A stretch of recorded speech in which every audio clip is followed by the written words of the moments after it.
Woodward, and you're listening to the home of the Rangers, 105.3 The Fan, KRLD FM, and HD1 Dallas Fort Worth. A radio.com station. Live from Radio Row at Super Bowl 53 in Atlanta. Turn it on, leave it on with Shan and RJ right here on The Fan. All right. Sitting down with us now. I mean, this guy, me and Choppy, he makes you sick. He never ages. He's always got $1 million smile. He's got the clothes. He's got it all. Herschel Walker, the football legend, on the Shan and RJ show, home of the Dallas Cowboys and the Diamonds Direct Hot Seat. How are you doing? I'm doing well. Thank you guys for having me on. Yes. And a Westlake resident, Choppy. Oh, really? I am. Oh, People forget about me. You know, when I left, everybody forgot, but I'm still around. I love Dallas. I live on the other side of the tracks in a town called Roanoke. Well, I'm over there too. Yeah, but they don't let me in the Westlake. I can't even get through the gate. Don't worry, they don't let me in either. Hey, I'm searched before I go in. I have to get out of the car and I put my hands up. I try to cut through that town. The speed limit's always like 30 miles an hour. No, I understand that, but they're good policemen there. They do. I want to make sure I don't get a ticket when I get home. Make sure I don't get a ticket. You need to be a radio show host. As you can talk sports, you can talk food. You are talking politics now. You're working with the president? People forget that I started my football career with the president, in 82. Donald was my first boss. So when he thought about getting someone for the President Fitness Council, he brought me on. He appointed me that position, which gave it a little bit more than what it was before. So I'm pretty active there now and loving it. So that's one thing I've been doing for the last 18 years is marching on the Hill, talking about physical education. This is something I've always wanted to know, and this is going to annoy him. What is the toilet paper like at the White House? Oh, it's nice. It's soft. It's not hard. It's aloe? Aloe, a lot of aloe in it, and it's real soft where, it's sort of like the bears. You've seen the commercial with the bears. You can use that. You can actually feel the bears. You feel the bear. Real soft like fur and stuff. But we don't want to tell anyone. What about, have you ordered something from the kitchen and you can just order whatever you want, like the food?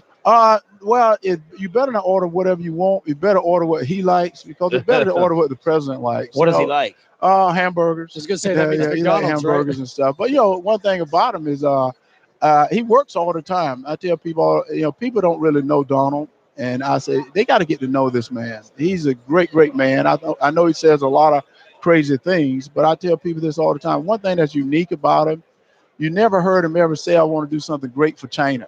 I want to do something great for Canada. I want to do something great." He want to do something great for America. And so I think Americans should be happy with that. We have a rule amongst us that we do not bring up politics on the show because people can't handle it. No, you guys shouldn't bring it up, but I can bring it up because they can handle me. Well, you're an MMA fighter. You can do whatever the hell you want. Herschel Walker. But my question in that is, how crazy does your Twitter get?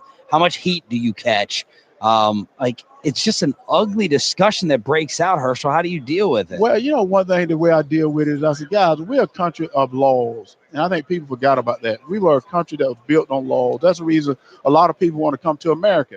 But it seems today we have so many people want to make this country to the country everybody want to leave. And that's what is saddening to me. We're a beautiful, beautiful country. We're the best country in the world. But yet we have people now that forgetting about you have to respect the law. There's no doubt. Can we make it better? We can, but you can't make it better by breaking the law. We can't make it better by being disrespectful, and I think that's what we become. Herschel Walker sitting down with us here on 105.3 The Fan. Do you enjoy talking football or fighting more? Well, I love to fight. I love mixed martial arts. A lot of people know I fought when I was in college. I did taekwondo tournaments when I was in college, but I'm still a football player. I've heard a lot of people sometime. I remember watching a show and people saying how violent football was because of all the head injuries.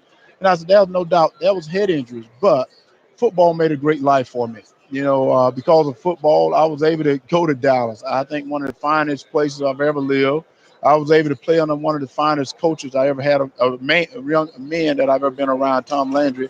So football has done a lot for me. So I still love talking football, but I love MMA. What do you think about the Cowboys right now and Zeke in particular? I think Zeke is absolutely incredible. I think adding Cooper to the mix is going to make the Cowboys better. What I like to do is see the Cowboys do is become a little bit more disciplined. They got the team, become a little bit, get that toughness that the Cowboys used to have. and they're going to be okay. I think making it to the playoffs should give them a boost right now. That should give them a boost and get that team a little tougher. And because I tell people this all the time, what's different than the Cowboys and the team playing in the Super Bowl right now? It's in the head. You got to believe you can do it. You got to know that you can do it. You got to go out and do it. I say you line two guys up in a room, and one of you got to come out of the room. And I don't think the Cowboys are any less than the Rams or the Patriots that's playing here at the game. You just got to have that will that I want to be there. Who do you like in this game? It's going to be tough, and I'm not going to be politically correct. But, you got two running backs that's from Georgia. You got Michelle and you got Gurley. Yeah, we're not going to talk about that. Yeah, he's a Tennessee Volunteer. Well, I know. You're still in my nightmare and Bill Bates. I know, but Tennessee is, I'm not going to say anything bad about Tennessee because they got good cheerleaders. But anyway, that's a joke. But, in this game here, I think it's going to boil down if the Rams defense plays. I think that's going to be the key to this game. I think the Rams offense is going to do well, but I think the Rams defense got to play. And what I mean by that is I think that defensive front of the Rams got to play. If they have a great game, they got an opportunity to win. And because it's going to be tough to beat a guy that been here many times. This is like his home. This is where he thrives at. So it's going to be tough to beat him here at the Super Bowl. But if the Rams defense goes out and play, and I said it last year, and people didn't believe me. I said, guys, it boils down to Philadelphia defense. And you saw Philadelphia defense didn't break. You at the last minute they could have broken, and they didn't, and they end up winning the game. And I think that's what's going to happen this year. If the Rams defense goes out and play football, you'll see the Rams win. But it's going to be a good game. Does the great trade robbery annoy you? How many times do you always hear about it? No, it doesn't. It doesn't. I hear about it a lot. I hear about it all the time. But, I told someone that, it was weird because when I went to Minnesota, I was like, I hate cold weather. It's freezing. I hate cold weather. I'm not going to Minnesota. But Minnesota was one of the best places I ever lived. Really? The people were wonderful there.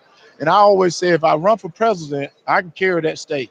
I guarantee I can carry the state of Minnesota and Philadelphia because I ended up going to Philadelphia. So I became a traveling salesman. Yeah. Because I played at a lot of different places, but I enjoyed it. I got a chance to play with Reggie White in Philly, Randall Cunningham, and so I enjoyed it. It was tough, but then I ended up back in Dallas, which was good for me. But did you understand the intricacies of the trade? Everyone was shocked, and no one really knew what was happening until, the conditions and the picks and who got cut and all that stuff came out. Did you get all that in the moment? Because that was like a revolutionary trade. Well, I don't think anyone ever got it. I think Jim and Jerry, and I'm putting both of them together because I think they did an incredible job. And if I was in their position, I would have done the same thing.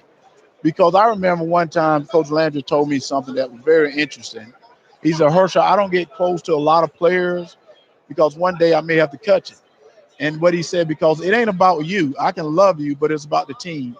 And Jim and Jerry got to look out what's best for the team, not what's best for Herschel Walker, Troy Aikman, Michael Irvin, but what's best for the team. And what's best for the team at that time was to trade me, the things that they could get and what they can do. And I've said many times, even though Jimmy Johnson traded me, I told someone if I ever owned a team, Jimmy Johnson would probably be one of the first people I go and ask to help me to whip that team because I believe in what he does. How could have got your – go ahead. I want to know, how did teams not even value draft picks? That's what blew me away. It's like there's a reason you pick guys in the first round because they're good. How did teams not value draft picks? Well, they didn't think they were giving up all those picks. They didn't understand the conditions of what Jimmy threw in there. Contract. Well, one of the things I think is unusual, you look at what's going on in Oakland right now. Gruden gave up two great guys, assuming he's going to get picks. Yeah. And I'm like, guys, that means you're looking down the road because the two guys you're giving up players saying I'm going to get picks, assuming you're the next Jerry Jones or Jimmy Johnson. Well, I don't think that's going to happen like that now. I think they got to rebuild that team. They got to rebuild the Raiders. And I know he can do it, but it's going to take some time. All right. Give us some MMA analysis. The three of us. Who we all go on the octagon. Yes. Who's coming out on top? The one going to come out on top is the one that's been training. Well, you got to look at us. What do you think? I'm looking at you both right now, all three of you guys right now. Yeah. And I would say y'all probably going to get tired. Wow. So you're going to start. Still like the way typecasting us. I hate the typecast. You're going to get a little tired because that's what happens. Mm-hmm. When you get tired, the punch is not going to be as hard. Okay. You may mess up your technique a little bit. So then it's going to come down the heart. So I think whoever got the biggest heart of the three of you guys. Well, who do you think? That's hard to say. I won't be politically correct here, so I'm thinking it'd be a draw. Oh, Okay, I'm not sure if you guys are ready we're to all choke each other quitters. out. We're all quitters. I'm not sure if you're ready. How many fights have you been involved in that ended in a draw? In a draw. No, I don't believe in draws. I don't He doesn't believe in draws either. Yeah, Check I his don't pants believe in right now. draws. Yeah. I believe in putting them away, and I tell people that all the time. When you get in MMA, you have to put the guy away. I don't know if last week, if you guys watched a fight that I was in LA watching Pico fight last week, and he hit a guy, knocked him to the ground, and he went over to hit him again, but he hit him once and then backed up and let the guy get up, and all of a sudden he got knocked out. And I said, nah, that's a little arrogant. Yeah. When you got him down, you put someone away, and that's why I say in football, sometimes you score a lot of points on people, and all of a sudden now you go away from what you've been doing. And I said, guys, you can't do that. You got to put people away because if you don't put them away, they're going to come back. So if I walked into the Herschel Walker MMA Training Academy, yes, and I asked for the first move for you to teach me, what would it be? And you can't say I'd put you on the treadmill. That's just rude. No, it has I'm to be not put you on the treadmill. Has to be a move. The first move I'm probably going to teach you is how to take someone down. Okay. I'm going to teach you how to take someone down because I think it's not just putting your leg behind theirs and pushing them. No, that may not work. I'm going to teach you how to do proper. Here, take Roy down right now. Take him down right now. And the only reason I say that is if you look around in MMA right now, you see your wrestlers.